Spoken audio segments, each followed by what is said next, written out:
Hi, beautiful people. Welcome to the Fort Salem Library, where we read you your fanfiction.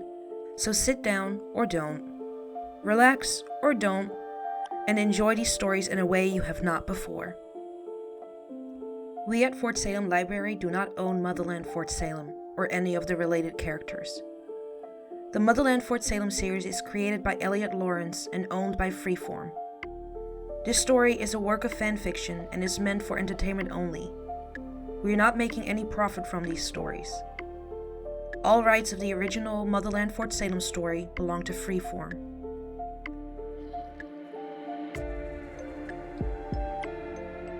We also do not own Hands Where I Can See Them, or any of its original characters and storylines. We did, however, get permission from the author to read their story. This story was created and written by FlyingBlueBirds, and you can find a link in our show notes. This story is being read to you by Britt.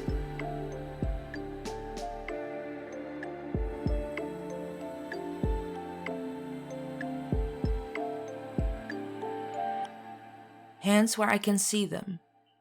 Chapter 5. Should We Dance? The next couple of days were probably the strangest that Tally had experienced ever since she started working at the Boston Police Department.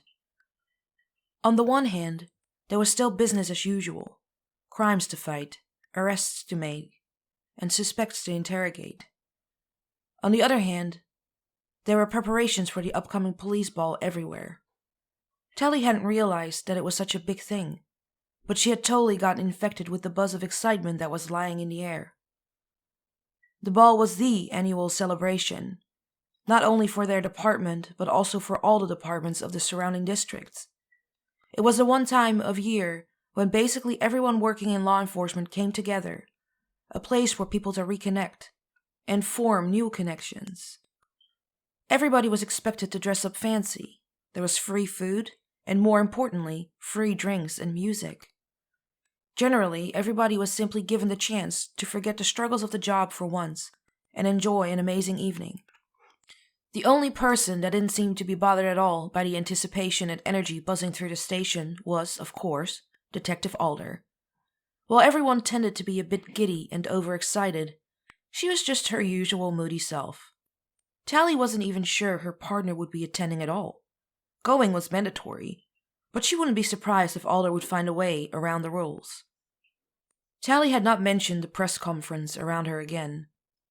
If Alder would want to share something about that with her, she would only do it on her terms. Tally's attempt to research on her own had also been fruitless. She watched several old recordings of press conferences about the Camarilla killer, where Alder had been present. Her partner had always been very vocal about the case, had made clear that they would catch the killer eventually, and had even threatened him directly, to watch his back and not feel too safe. But it had been absolutely nothing out of the ordinary. There has not been a single moment in which Alder had been losing her professional and overly confident attitude. It had frustrated Tally to no end. So, she had decided to drop the investigation for now, and instead focus fully on the event ahead. Said event, however, was now also starting to freak Tally out, mainly because she had absolutely no clue what to wear. It was already the Saturday of the ball. She had the day off, and had planned to relax a bit, and then get ready together with Raelle and Abigail. Her reality, however, looked slightly different. When Abigail and Raelle found her, she was close to the third mental breakdown of the day. Her room was a mess. There were clothes lying everywhere, and she was sitting right in the middle of it, frantically looking around, desperately trying to find something, anything that she could wear. "Tally, you're trying too hard. Relax." Tally sighed loudly. "That's easy for you to say. You'll have a deal by your side. The detective and the lawyer, the power couple. Raelle and Scylla will probably steal the show, simply by showing up. And then there's going to be me. I mean, I'm not sad I'm going alone. I'm not even looking to date anyone right now. But I want to at least look the part, you know? I don't want to appear like some sad damsel in distress." "So you want to look like you want to get laid? Without actually wanting to get laid?" Raelle laughed, but to her surprise, Tally nodded. "Exactly." Raelle held up one of the dresses that was lying on her bed, and Tally blushed when she recognized it. It was some cheap piece, bright pink with actual unicorns on it. Well, then this one probably won't work. Tally got up and ripped it out of her hands. That wasn't even up for debate. Why do you even own dresses like that? I got it for a hen's night I was invited to a couple of years ago, okay? Now can we focus, please, because I'm slowly losing my mind. Tally let out a frustrated groan. Abigail and Rael were already dying of laughter, but before Tally could decide whether or not it would complicate things if she'd just murder her best friends, Abigail spotted a dress that was still hanging in her closet. She got up quickly and walked over to the closet. Then she presented her findings with an almost triumphant grin. I think I might have just found your dress. Put this on. When the three women entered the huge ballroom later that day, Tally noticed a couple of heads turning in their direction. Rightfully so, because, truth be told, they looked absolutely stunning. Rael had her blonde hair combed back and was wearing very dark makeup that perfectly complemented her black suit. Abigail was wearing a rather short lime green dress that left nothing up to the imagination, but was still looking incredibly classy. Tally was also still wondering how she could walk in these heels without breaking her neck. She herself had, in fact, decided on the dress Abigail had spotted in the corner of her closet. It was creamy white, strapless, and almost reaching up to the ground. The upper part was spangled, and in combination with the complicated updo that Abigail had created, she felt almost like a Disney princess. The room was already pretty crowded, and Tally was kind of glad that she could still spot a few familiar faces, either from the station or back from her time at the academy. At least she wouldn't spend the evening alone in a corner then, once Abigail and Rael had decided to vanish with their dates to do God knows what. The three of them had just met up with Scylla and Adil, and were currently standing in a corner, nipping on their first glass of champagne. Then, Rael whistled quietly. Damn, someone cleaned up nicely. Tally turned around to see what all the fuss was about, and almost choked on her drink. No one other than Detective Alder had just entered the room. To say she cleaned up nicely was the understatement of the year. She looked straight up gorgeous and absolutely flawless. It was the first time that Tally was seeing her with her hair down. It fell in slight waves over her shoulders, and she immediately felt the urge to run her fingers through it. What was throwing Tally off the most, however, was the suit she was wearing. No, it wasn't just a suit. It was the same black suit she was wearing at the court hearing, only that this time, she wasn't wearing a shirt underneath. Just as Tally had jokingly suggested. Oh, goddess, she definitely wasn't drunk enough for that. And when exactly had it gotten so hot in here? Tally? Earth to Tally, you are staring. Tally blushed and downed her champagne. I'm not. I guess I just didn't expect her to actually show up. Sure. Tally did her best to focus back on her friends and participate in their conversation. But when her eyes kept shifting to her partner, Tally noticed how she seemed to be oddly comfortable around middle-aged men with already slightly thin, grayish hair and a short beard that she had never seen before. He was currently putting his arm around Alder's waist, then whispered something into her ear, and she actually leaned back her head to let out a laugh. She had never seen Alder laugh like this, and she really didn't like the feeling this interaction between her and the men caused in her stomach.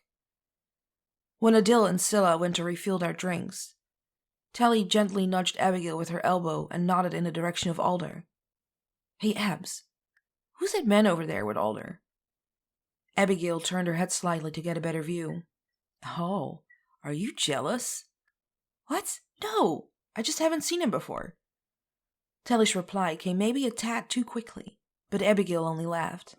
Don't worry about it. That's the witch father. Tally frowned in confusion. The witch father? It's just a nickname. He's a detective and has two small twin daughters that basically live down at his station in the countryside. They have bright red hair, even redder than you, and they're always up to no good. So everyone only calls them the witches, which brought him to the honor of being made the witch father. That made more sense. But still, Tally couldn't help to feel slightly uneasy about the man. Abigail seemed to guess her thoughts. No need to worry about him. He's all right. Happily married for ages. Plus, definitely not Alder's type. I wasn't even thinking about that, but just out of professional interest, how can you know for sure? Now was Rael's time to enter the conversation. Her dry reply, however, was not what Tally had expected. Well, for once, because he is a man. Tally stared at her for a moment, slowly puzzling together the pieces in her head. Alder is gay? Tally didn't mean to blurt it out like that, and quickly checked to see if anyone had noticed her outburst. Gladly, everybody around them was still minding their own business. She managed to lower her voice slightly. She's gay? Abigail and Rael were completely out of it. The way Tally's eyes had almost popped out of her head at the realization had been too much for them. They were now laughing so hard that they were struggling to keep themselves upright, and all that Tally could do was helplessly roll her eyes. I need new friends, she said dryly. After a little while, the two had calmed down enough to speak again. Rael was taking deliberately slow breaths and was desperately trying to fix her makeup with her fingers. Holy shit! I think I've just ruined my complete makeup. It's the least you deserve, Tally replied grumpily. Oh, come on, Tally. How could you not know? I mean, you've been working with Alder for what, every day for almost 2 months now? And you never came across a topic that she's a big fat lesbian? It just never really came up, okay? Besides, she doesn't really like to talk about herself. And it's not like that would change anything in our partnership. Still, the fact that she now knew Alder was into women was doing things to Tally. Things she wasn't quite able to face just yet. Abigail knew better than to mock Tally even more, and instead decided to give her some more insight into Alder's relationships instead. Maybe this would count as an excuse. She bowed down slightly and pointed in the direction of a woman that was standing a bit away from the masses. You see the brunette woman over there, who's staring daggers into Alder's back? That's Nick de Batan. She's a detective in Brockton, but she has transferred to Boston PD to work with Alder on the Camarilla case. It was rumored that they had a thing at the time. Didn't end well, though. It's hard to miss that they hate each other by now. Apparently, Batan didn't agree with how Alder handled the whole case, and everything went downhill from there. Tilly gave her a quick once-over. She wasn't entirely pleased, knowing that she was probably Alder's ex. Still, there was just something about her that Tally found strangely fascinating. She just wasn't sure if that fascination was in a good or a bad way. Who's that woman next to her? She looks familiar. That's Isadora. She was the medical examiner at the department before Scylla took over from her this year. You might remember her from the tour we did last year. She and Alder also go way back, and as far as I know, they're still pretty close. It was moments like these which made Tally realize just how little she still knew about her partner. It made her sad. Alder fascinated her.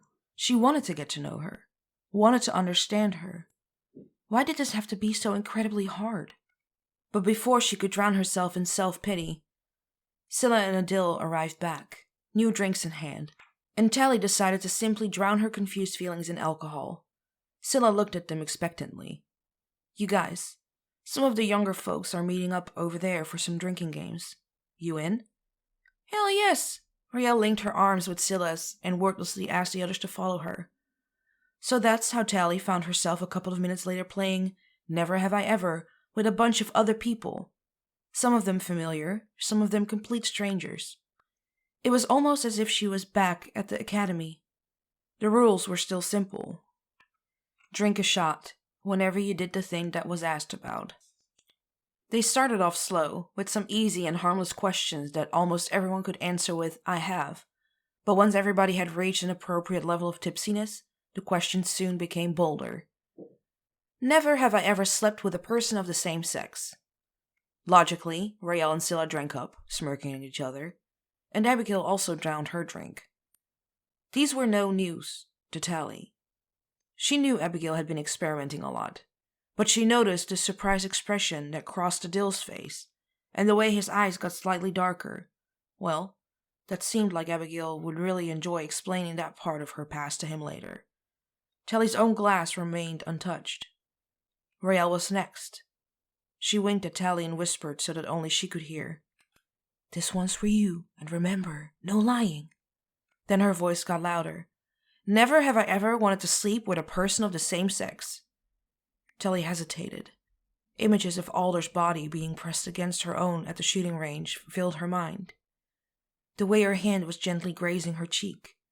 How she could feel her thighs clench whenever her partner was smirking at her. Oh, to hell with it. She grabbed her drink and downed it in one go. Raelle and Abigail cheered, and Tally figured that they knew exactly whom she had just been thinking about. The spirits only got higher after this, and everyone drunker. They all played a couple of more rounds. Tally was enjoying herself, but without really being able to control it, her eyes kept finding Alder in the crowd. It looked like she was doing all of her yearly socializing tonight. She kept talking to people, laughing about some jokes that Tally couldn't hear, and overall seemed to have a pretty good time. Tally also noticed how she was already downing her 8th glass of champagne, so maybe that's why she was so relaxed. After a couple of more rounds, more and more people had gathered the courage to head to the dance floor, and their group was slowly getting smaller. Soon, it was only the 5 of them left, and Raelle made another suggestion. "You know, I don't think I'm drunk enough to dance yet. Let's play something else. Truth or dare, are you in?" "Definitely," Abigail cheered, not caring that she spilled half of her drink in the process. Tally only shrugged. It was not really her favorite game, but at this point, she just didn't care anymore. Raelle wanted to start and picked Scylla. Truth or dare? Truth. Okay. What was the most embarrassing thing that ever happened to you on the job? Scylla thought about the question for a moment, then shared her answer. "I threw up on the first dead body I've ever seen." The rest of the group stared at her in disbelief. What? It wasn't because I found it disgusting or anything. I was just hungover as fuck." That made everyone laugh. The whole idea was just hilarious. Abigail wanted to go next. She picked Tally. Would Tally have been sober, the evil grin on her best friend's face would have probably made her suspicious. But instead, she was now only smiling at her expectantly. "All right, Tell. Truth or dare?" "Dare." Tally really wasn't all that excited to explain the sleeping with a woman thing from earlier in more detail, so this seemed like her safe option. Or so she thought. "I dare you to ask Detective Alder for a dance." Raelle was giving Abigail a high five, and everyone was watching her struggle for a couple of seconds, already thinking about punishment for her upcoming refusal. Tally didn't quite know whether it was the alcohol, her pride, or that stinging feeling of jealousy that washed over her once more when she risked a glance at Alder again. Their eyes were meeting for a split second, which was followed by Alder turning away and whispering something into Isadora's ear. Well, it was probably a mix of everything, but she decided to screw it, and instead of just rejecting the dare, she got up, put her glass on the table, and walked in the direction of Alder, looking much more confident than she felt.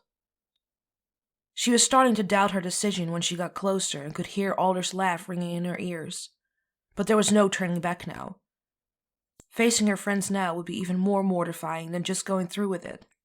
Alder would simply refuse to dance with her. She would be regretting her life choices for a couple of seconds, but would return to her friends gracefully and drown her embarrassment in alcohol. Maybe that would even be enough to stop their teasing for the rest of the night. She stopped right behind Alder and gently touched her shoulder. "Detective Alder?" The older woman turned around, an amused glimmer in her eyes. "Detective Craven? Should we dance?" Tally mentally braced herself for the snarky reply, and was already putting together witty comebacks in her head. But Alder seemed to hesitate. She slowly let her eyes wander up and down Tally's body, and finally nodded. "I don't see why not." And then there it was, again. That stupid smirk that was making Tally start to question everything she thought she knew about her sexuality. She should have probably run away at that point, but of course, she didn't know any better and instead followed Alder onto the dance floor. She could already feel several heads turning in their direction. Detective Sarah Alder, dancing, was probably not something that people saw very often. It was a pretty upbeat song, and Telly quickly realized that dancing was just one of the many things that Alder was shamelessly good at. She admired the way she elegantly moved to the beat and how she let her hips circle slowly. Don't just stand there. You asked for a dance, not for a show. So, Telly started to move as well, carefully at first, and always at a safe distance from Alder. You know that we will be the number one topic of conversation tomorrow, right? Oh, and whose fault is that? Alder winked. Was she flirting with her? Telly decided that two could play this game. That's a nice suit you're wearing there. Thank you. I got inspired. Yup, definitely flirting. Damn, how drunk was that woman? Lacking a better reply, Telly only threw her head back and laughed, and to her surprise, Alder actually joined her. They danced for a little while until the song changed, and some slow, sappy romance song came on. Telly froze in her movements and awkwardly looked down, not quite sure how to react. Again, it was Alder who took the initiative. Come on, Craven. I didn't pick you for someone who would back away from a challenge. Or are you just that much of a terrible dancer? Telly knew she was provoking her on purpose. The sad thing was, it was working. You wish. So, Telly stepped forward, right into Alder's outstretched arms. Her partner put both of her hands loosely around her hips and drew her in even closer so that their faces were only inches apart. She started to slowly sway them through the room. Telly shivered when she could feel the warmth of Alder's hand radiating through the thin fabric of her dress. But all she could look at were Alder's mysteriously striking blue eyes. They were mesmerizing, inviting her to get lost in them, and the woman she was currently dancing with. She couldn't help but notice how those eyes turned slightly darker when Telly's own hands wandered up Alder's back and only stopped right below her shoulder blades, pressing them even closer together. Alder let out a small sigh, and Telly's gaze immediately dropped down to her still slightly parted lips. It would be so easy to just close the distance between them. So easy to just give in to that static tension between them. So easy to just get rid of some of the frustration that was slowly but steadily building up inside of Telly's body. There was only the tiny problem that they were currently in the middle of a room filled with her coworkers that were already eyeing them suspiciously. The rational part of Telly's brain that hasn't been clouded by alcohol yet also kept telling her that she still barely knew anything about the woman opposite her. They were basically strangers. Alder didn't trust her, or at least not enough to share personal stuff with her. She shouldn't. She really shouldn't. But damn, did she want to. But she couldn't, not here, not now. So when the song ended, she and Alder reluctantly stepped away from each other. Telly could see a flash of regret ghosting over Alder's face, and was glad that at least she wasn't the only one feeling that.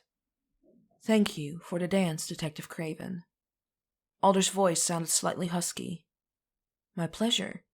Telly gave her one last smile, then fled the scene. I better get back to my friends. Enjoy your evening. Her friends, however, were nowhere to be found. They had probably sneaked off with their partners to do all the things Telly just hadn't been brave enough to do minutes ago. She suddenly felt overwhelmed and decided to head to the restrooms to calm down. She was so busy sorting out the mess of emotions inside her head that she didn't pay attention to where she was going. It took her a while to realize that she had taken a completely wrong turn, and instead of on her way to the bathroom, she suddenly found herself in a dark corridor.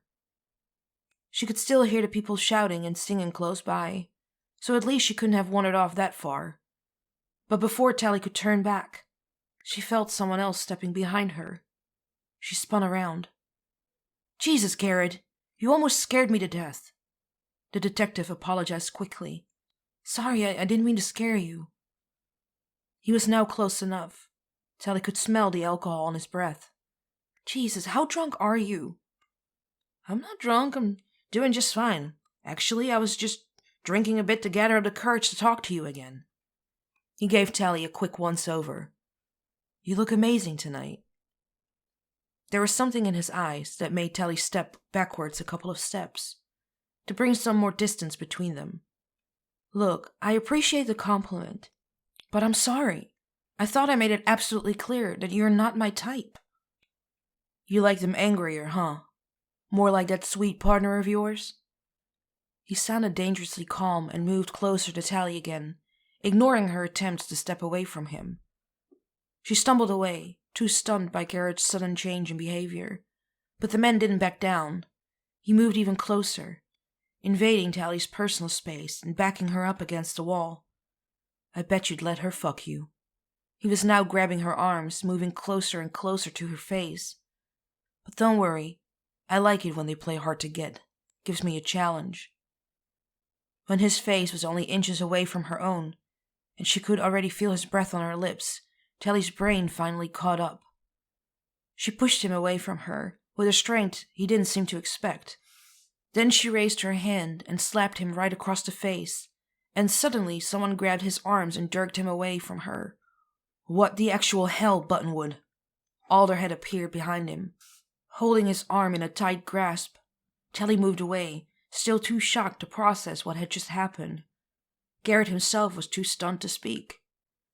You know, I could drag you to the captain's right now and watch her kick your stupid ass out of the department in her ball gown. Finally, Garrett seemed to have found his voice again. It was just a misunderstanding. Misunderstanding my ass, that's sexual harassment. In the end, it was Tally's still shaking voice that stopped Alder from dragging Garrett into the huge ballroom and embarrassing him in front of the entire audience. Let him go. It's fine, honestly. It's your call, are you sure? Alder looked at her, eyebrows raised in question. But when Tally nodded, she released her grip on Garrett, and the male detective wasted no time, hurrying away from the scene without another word. Meanwhile, Tally was leaning back against the wall. She balled her hands into fists, trying to stop them from shaking. Then she took a deep breath and tried to calm herself down a bit. It didn't work. Alder looked at her with genuine concern in her eyes. Craven, are you okay? Tally nodded, not quite trusting her voice. She could feel her eyes filling up with tears and silently cursed her body for that reaction. She hated to show such weakness in front of Alder. Did that bastard do something to you? No, it was nothing. Don't worry about it. I'm not even sure why this is affecting me so much. This is embarrassing, she managed to say. Alder was carefully stepping closer and gently took one of Tally's hands into her own. Don't you dare apologize for what that bastard did to you.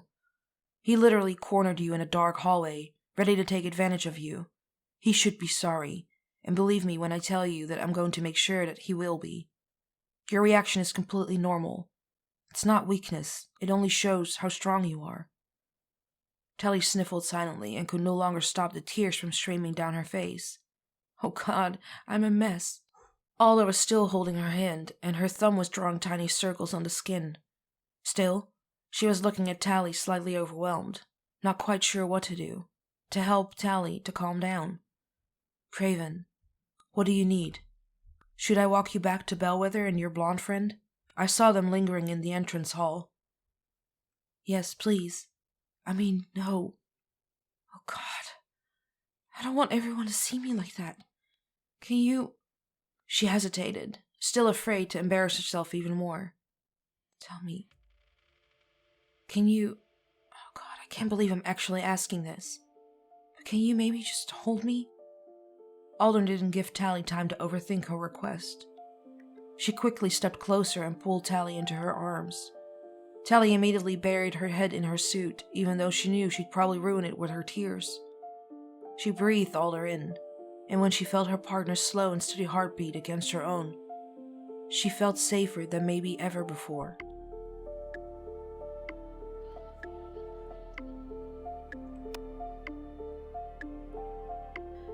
Please find the fanfiction you just listened to on Archive of Our Own and leave the author some love.